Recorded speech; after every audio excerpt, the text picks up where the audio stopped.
Merci, Monsieur le Président.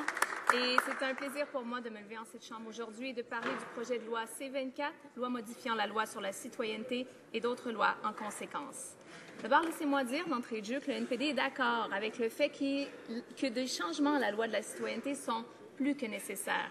C'est vrai, cette loi n'a pas été révisée depuis 1977 et plusieurs éléments de notre loi de la citoyenneté donnent lieu à des injustices. Le NPD a longtemps lutté pour voir certaines de ces injustices changer et donc j'ai accueilli à premier abord avec enthousiasme la nouvelle que le gouvernement préparait une loi modifiant la loi sur la citoyenneté. Oui, dans ce projet de loi, je peux dire d'ores et déjà qu'il y a plusieurs éléments intéressants que le NPD est content de voir dans ce projet de loi-là et qu'on serait heureux de supporter certains de ces changements qui sont depuis longtemps nécessaires, comme j'ai dit un peu plus tôt.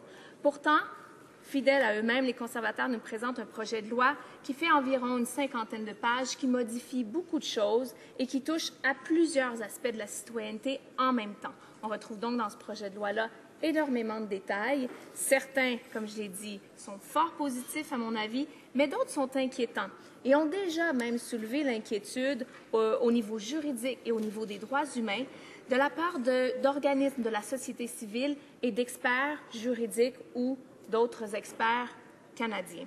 Monsieur le Président, il y a un mécontentement de la population par rapport à plusieurs aspects de cette loi-là et j'espère vous expliquer en quoi certains éléments de ce projet de loi sont inquiétants et même fortement problématiques. D'abord, laissez-moi vous parler de ce dont je suis heureuse de prendre conscience dans ce projet de loi C-4. Le NPD appuie certainement le fait que le projet de loi règle la situation des Canadiens dépossédés de leur citoyenneté, autrement dit, des Lost Canadians, comme on les appelle aussi. Laissez-moi vous donner un exemple concret pour vous montrer à quel point cette problématique est injuste et à quel point il était nécessaire de s'y attaquer. John a 2 ans. Il vit au Québec, en Estrie, est né d'un père canadien, qui est lui-même né d'un père canadien. John est-il canadien? Non, Monsieur le Président. Le petit John est ici au Canada, vit avec son père canadien, mais n'a qu'un visa temporaire qui expirera au mois de mai. Donc, la situation de la famille est assez précaire. Pourquoi John n'a-t-il pas la citoyenneté, Monsieur le Président? Eh bien, parce que son père, qui est canadien, est né d'un homme qui est canadien, mais est né à l'extérieur du pays parce que son père servait dans les forces canadiennes à l'extérieur du pays. Donc, plutôt que d'avoir la fierté d'avoir un grand-père qui a travaillé dans les forces, John se voit plutôt pénalisé parce que son grand-père a servi dans les forces alors que sa femme donnait naissance à son enfant. Ceci fait en sorte que le petit John n'a pas accès à l'assurance maladie, que le petit John n'a pas accès à une garderie publique. Et donc, c'est un fardeau énorme pour la famille, une situation, vous le comprenez, injuste. Et le petit John n'est pas le seul dans cette situation. On dénombre en fait environ 80 Canadiens dépossédés de leur citoyenneté à travers le pays, des gens qui ont des situations souvent tragiques, qui affectent négativement plusieurs gens dans leur entourage aussi. Le NPD s'est battu longtemps pour demander au gouvernement de régler ces situations injustes, de porte-parole en porte-parole, de député en député, de motion en communiqué de presse. Le NPD a tenu la bataille et on est heureux aujourd'hui de voir que justice sera rendue à ces gens qui devraient déjà être Canadiens. Notre élément positif, Monsieur le Président, c'est celui d'accélérer l'attribution de la citoyenneté aux résidents permanents qui servent le Canada à titre de membres des Forces armées canadiennes. En effet, c'est un élément qui s'est retrouvé dans le projet de loi C-425 dans la session précédente et un élément avec lequel le NPD était déjà en accord. Si moi pourtant apporter un bémol à cet élément, ça n'affectera pas des dizaines, des centaines de personnes, mais seulement quelques personnes, peut-être 5, peut-être 10, Monsieur le Président. Mais les cas sont très rares où les résidents permanents sont acceptés à l'intérieur des forces canadiennes. Normalement, il faut déjà être Canadien pour être accepté à l'intérieur des forces. Ce ne sont que des cas très exceptionnels qui peuvent être acceptés dans les forces en étant résidents permanents. Ceci étant dit, ces gens servent le pays d'une façon exemplaire, viennent combler des besoins importants que seuls eux peut-être peuvent combler dans les forces. Et donc, nous trouvons que c'est tout à fait raisonnable, acceptable, désirable même de récompenser ces gens et d'accélérer, s'ils le veulent, leur processus de citoyenneté. Un autre élément positif pour lequel le NPD s'est battu férocement, c'est la mise en place de mesures pour encadrer les consultants en immigration et lutter plus efficacement contre les consultants frauduleux. La députée de Trinity Spadina a été une voix forte pour demander au gouvernement d'agir dans ce sens. Dans un communiqué de presse rendu public en 2010, elle demandait un organisme de réglementation pour appliquer les règles et protéger le public. Ce n'est qu'aujourd'hui qu'on voit des mesures proposées et concrètes pour mieux encadrer ces consultants. Et c'est un élément positif parce que, oui, beaucoup de gens souffrent d'abus de confiance de consultants en immigration, même si la grande majorité d'entre eux sont d'honnêtes personnes, Monsieur le Président. Voici les louanges que j'avais à faire sur le projet de loi C-24.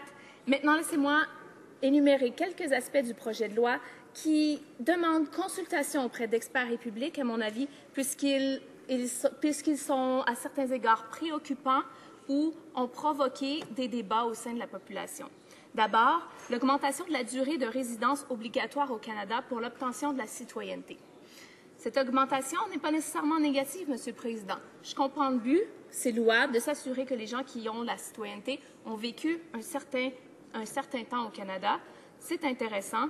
Maintenant, il faut aussi souligner que cette mesure spécifique apporte des précisions qui n'étaient pas là auparavant dans la loi et qui permettent aux gens de vraiment savoir combien de jours on doit résider au Canada pour être éligible à la citoyenneté, ce qui est un pas assez positif. Par contre, il faut mentionner, et j'y reviendrai, les délais de traitement épouvantables pour les traitements de dossiers de citoyenneté. Si on demande aux gens de résider plus longtemps au Canada, eh bien, il est d'autant plus important de s'assurer que leur dossier soit traité rapidement, efficacement, comme il pourrait s'y attendre, Monsieur le Président. L'augmentation de traitement des dossiers, un autre élément qui porte à débat, disons-le comme ça. Pourquoi? D'abord, on peut facilement comprendre qu'il est nécessaire d'ajuster les prix. Bien sûr, ces prix pour faire des demandes de citoyenneté n'ont pas été ajustés depuis de nombreuses années. On peut comprendre que maintenant, les coûts de traitement dépassent les frais que les gens doivent payer pour soumettre leur demande. Mais pourquoi passer de 200 $ à 400 $? Qu'est-ce qui justifie ce montant exactement? On n'a pas encore eu à ce jour d'informations complètes nous permettant de justifier ce montant précis. Pourquoi pas 50 $ de moins ou 50 $ de plus? Est-ce que c'est vraiment quelque chose qui couvre les frais ou est-ce que c'est une façon d'aller chercher de l'argent dans les poches des gens qui veulent faire la citoyenneté? J'aimerais avoir beaucoup plus d'informations à cet effet-là. D'autant plus, un autre élément, Monsieur le Président, c'est que si on demande aux gens de payer plus, c'est normal que les gens s'attendent à avoir un meilleur service. Et encore une fois, je reviens au délai de traitement. Les arriérages et les délais de traitement sont inacceptables, ont plus que doublé sous le règne des conservateurs. Demander à quelqu'un de payer plus cher pour un service, c'est une chose, mais de lui offrir un service de pire en pire, qui se dégrade, ça, c'en est une autre. Il va falloir s'assurer que le jumelage se fasse, une augmentation des prix corresponde à un meilleur service. Un autre élément fort inquiétant, qui n'est pas seulement question de débat, mais qui soulève l'indignation de plusieurs communautés à travers le pays, c'est l'âge pour l'exigence d'un test dans une des deux langues officielles. Monsieur le Président, au contraire, avant, les gens de 18 à 54 ans devaient passer le test dans une des deux langues officielles, et maintenant, l'âge est étendu de 14 ans à 64 ans. Je comprends encore une fois l'importance de la maîtrise d'une langue officielle au Canada, Monsieur le Président. Mais plusieurs sont inquiets. D'abord parce que des aînés, des gens entre 54 et 64 ans, pourraient avoir une plus grande difficulté de maîtriser les deux langues officielles, d'étudier pour un examen, par exemple, ou de gérer le stress par rapport à un examen. Plusieurs gens de la communauté vivent à l'intérieur d'une communauté, peuvent très bien vivre au Canada sans nécessairement maîtriser un certain niveau de langue. Et il y a beaucoup de stress relié à cette augmentation d'âge. Mais il y a aussi beaucoup de stress relié à la diminution de l'âge à laquelle les gens doivent passer le test. Pourquoi? Parce qu'un enfant de 14 ans devra maintenant passer un test et cela pourra définir si oui ou non il sera citoyen. qu'est-ce qui se passe avec un enfant qui ne réussit pas le test pour une raison ou pour une autre, alors que ses parents, frères et sœurs, eux, réussissent le test? Est-ce qu'il sera le seul non-citoyen de sa famille? Est-ce que ça peut provoquer des problèmes quand la famille va voyager, par exemple? Pourquoi imposer un test qui est aussi lourd de conséquences à un jeune de 14 ans, alors qu'on sait très bien que les jeunes qui vivent ici au Canada doivent aller à l'école dans une des deux langues officielles et vont l'apprendre un jour ou l'autre? Pourquoi mettre la pression sur les épaules d'un enfant de 14 ans?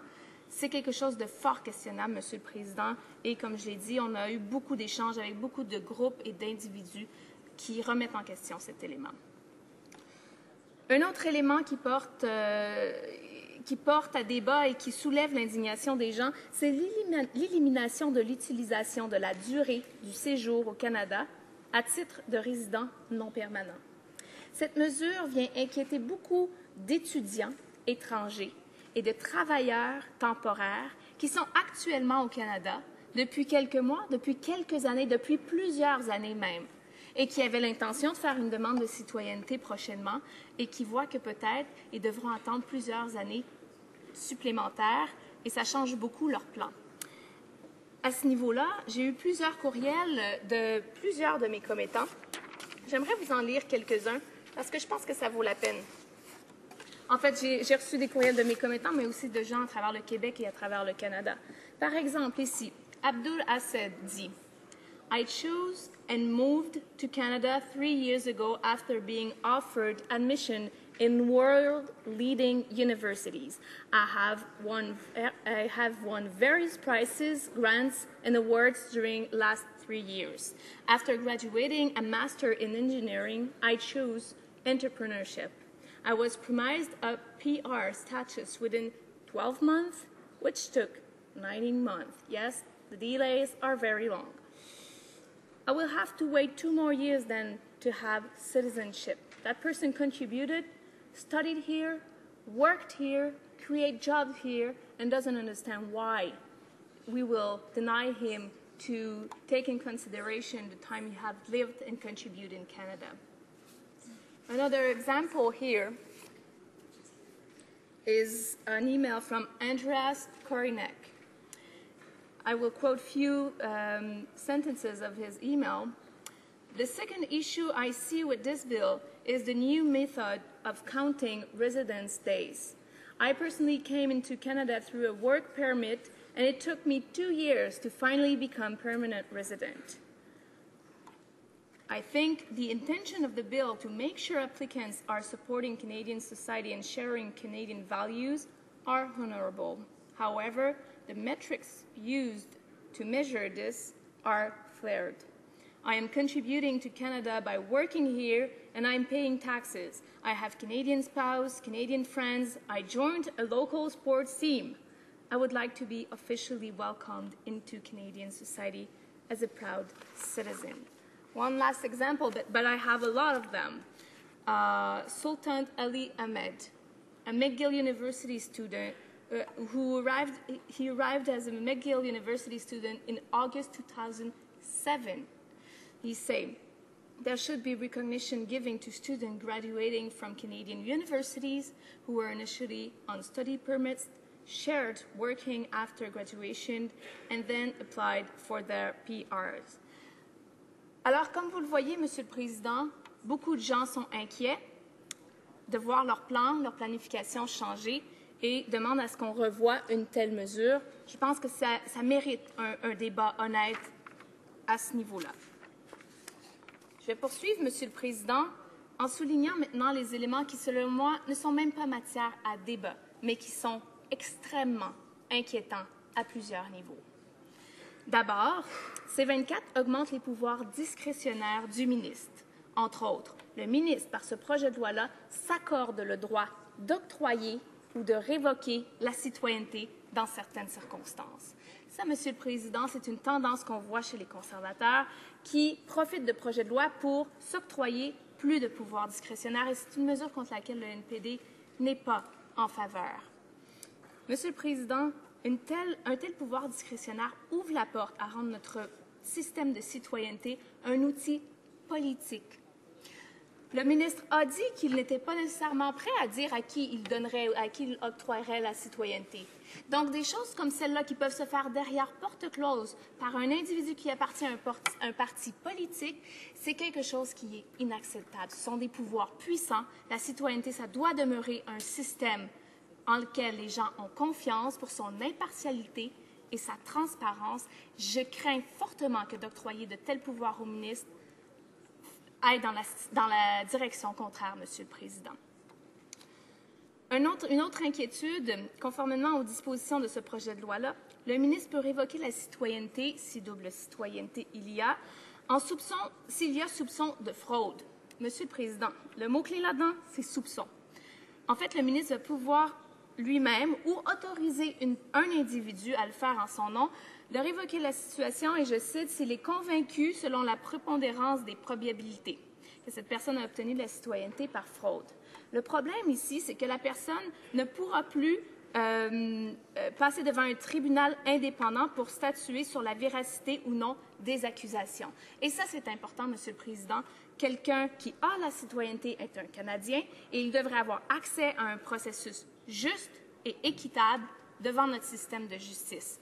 C'est inquiétant dans ce cas-ci. C'est aussi inquiétant dans le cas où, si quelqu'un est accusé de terrorisme à l'étranger et qu'il passe quelques années en prison pour cette accusation-là, peut se voir révoquer la citoyenneté. Je l'ai mentionné un peu plus tôt dans une question au ministre, mais la préoccupation majeure dans ce cas-là, eh bien, c'est que les gens peuvent être accusés de terrorisme sans avoir eu droit à un procès juste et équitable dans un pays où le système judiciaire n'est pas étanche aux pressions politiques, par exemple. Et on l'a vu dans plusieurs cas sont connus ici au Canada, de gens qui ont eu des accusations, ont passé plusieurs années de prison et sont peut-être par la suite devenus des héros parce que c'est avéré qu'ils ont été emprisonnés à cause de motifs politiques et partisans. Donc ça, j'entends Nelson Mandela en arrière de moi, ça pourrait être un exemple.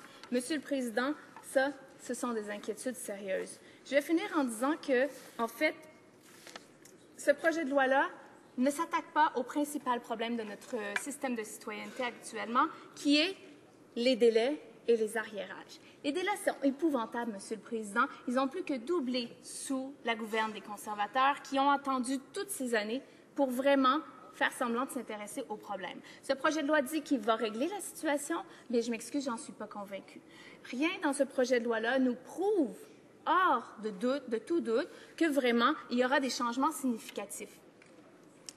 Si on ajuste certaines mesures administratives pour permettre le processus d'aller plus rondement ou plus rapidement, d'un autre côté, on augmente l'utilisation du questionnaire de résidence, qui est extrêmement long à compiler et extrêmement long à analyser. On ajoute aussi des critères comme une déclaration d'intention de résider au Canada. Donc, peu importe si on rend le système plus efficace, si de l'autre côté, on demande plus aux gens qui doivent analyser les dossiers, eh bien, comment est-ce que ça va vraiment aider? Les gens en ont assez de se faire dire d'attendre.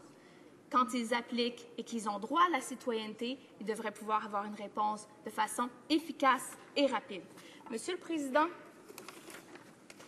pour plusieurs raisons que j'ai nommées un peu précédemment, je propose, appuyé par le député de Toronto, Danforth, que la motion soit modifiée par substitution au mot suivant le mot « que » de ce qui suit. Cette Chambre refuse de donner deuxième lecture au projet de loi C-24, loi modifiant la loi sur la citoyenneté et d'autres lois en conséquence, parce qu'il a. Ne prévoit aucune solution suffisante pour réduire les délais de traitement des demandes de citoyenneté, délais qui ne cessent d'augmenter. B. Concentre entre les mains du ministre d'importants nouveaux pouvoirs qui permettront à ce gouvernement de politiser l'octroi de la citoyenneté canadienne. C. Donne au ministre le pouvoir de révoquer la citoyenneté, ce qui empêchera certains Canadiens d'avoir accès à un procès juste au Canada, et ce qui soulève de sérieuses questions puisque le droit canadien comporte déjà des mécanismes permettant de punir les gens qui commettent des gestes illégaux. Et D. Inclut une disposition de déclaration d'intention de résider qui accorde en effet aux fonctionnaires le pouvoir de spéculer sur les intentions d'un demandeur de la citoyenneté puis de refuser éventuellement la citoyenneté en fonction de cette conjecture. Monsieur le Président, je vous remercie. Bravo.